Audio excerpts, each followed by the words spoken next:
Med school exams are completely different to the exams that we sit in undergrad. If exams in undergrad were like preparing for a 100-meter sprint, medicine is like preparing for a marathon just in the same amount of time because of all the knowledge that you're expected to remember. They will try to stuff down all the anatomy, physiology, pathology, and pharmacology of every damn part of the body into our tiny light bulb brains. I found the workload really intense when I started, but then my friend taught me the PGQ method, and I feel like I've refined this to the point where it allows me to maximize the chillax time during the semester, but also gun for those marks.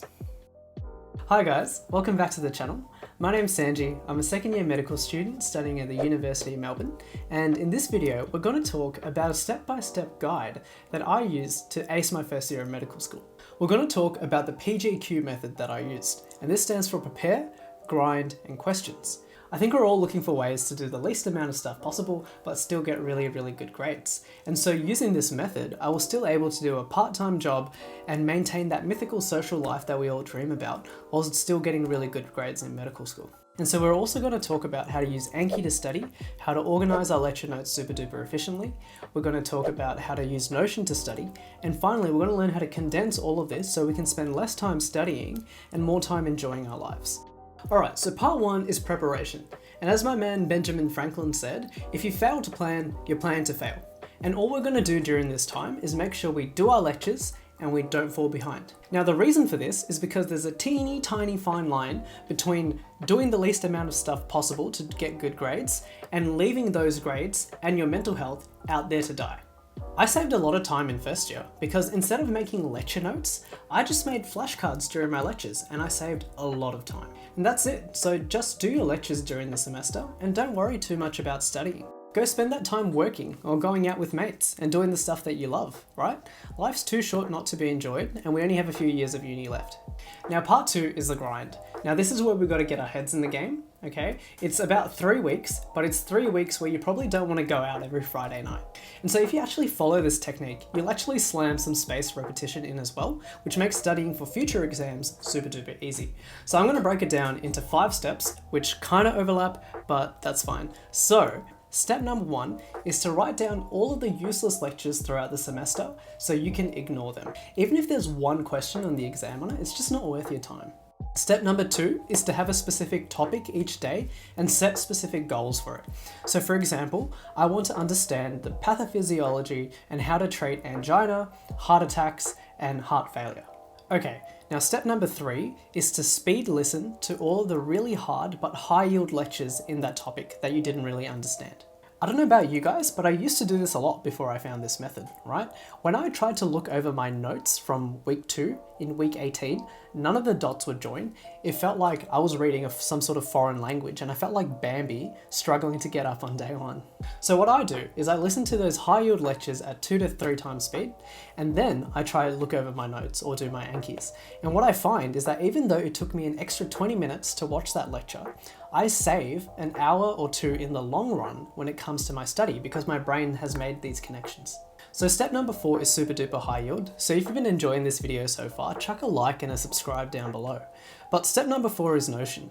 So a lot of you guys probably don't use Notion to study and actively recall information. Every time that I came across something that I didn't understand, whether it be in a lecture or in an Anki, I would make a Notion toggle out of it. And this makes your study even more efficient because you are targeting the things that you don't understand specifically and you're dedicating time each morning to make sure that you're doing that. So for example, I didn't understand heart failure. So I wrote down a few questions that I didn't understand about heart failure and I made sure I reviewed them every 2 days.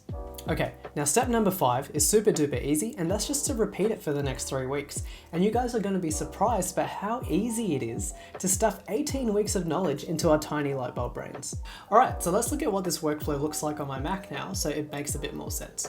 Alright, so let's say that I've just finished doing this lecture on asthma. And what you guys can see here is that I've directly converted the information on these slides into a question answer format. And I've made it really simple and easy to understand. Now what that means is that I can spend 2 to 3 minutes at the end of the lecture and directly convert this into Anki flashcards. So what I'd then do is I just create a deck, I'd call it asthma, right? And then all it takes is about 2 minutes just to copy paste each of these questions and each of the answers into Anki and have a nice set of flashcards for this topic. So now I'm just going to copy in what happens when you examine someone with asthma and the symptoms that you might find, and you add that, right? And then you can just use Anki to study over these when you need to. And the good thing is that it uses spaced repetition, so it will show them as necessary for you to improve your memory. Cool. Now, the last step is to actually convert the stuff that you don't understand into Notion. So what I mean by that is, for example, let's say that I found it really hard to memorize the examination findings of someone with asthma. So what I'd then do is I'd go onto my Notion and I've made this page with questions that I don't understand. So what I might do is I'd copy this question in. So what will I find on examination of someone with asthma? And I'll make it into a toggle. And then what I'll do is I'll just copy the answers into the Notion, and now there's a toggle there. And what I'll do now is every day, once again, I'll spend 1 hour just going through these high yield questions that I didn't understand, but are still really important for me to memorize.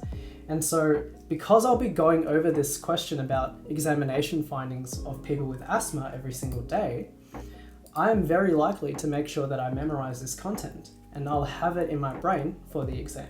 So I hope you guys can see how high yield this actually is, because firstly, you're making flashcards that are really high yield and simplistic, and then you're putting the stuff that you don't remember into a Notion, which you're going to focus your effort on for 1 hour each day.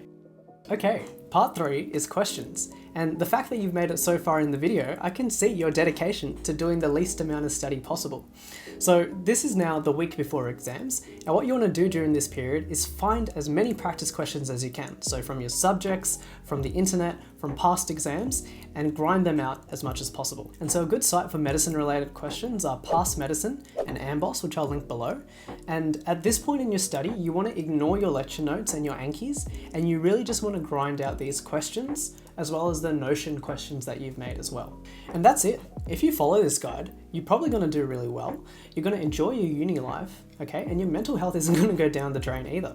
Hey, that's pretty good. So thanks for watching the video, guys. Like if you enjoyed it, subs if you loved it, and I'll see you in the next one. Peace.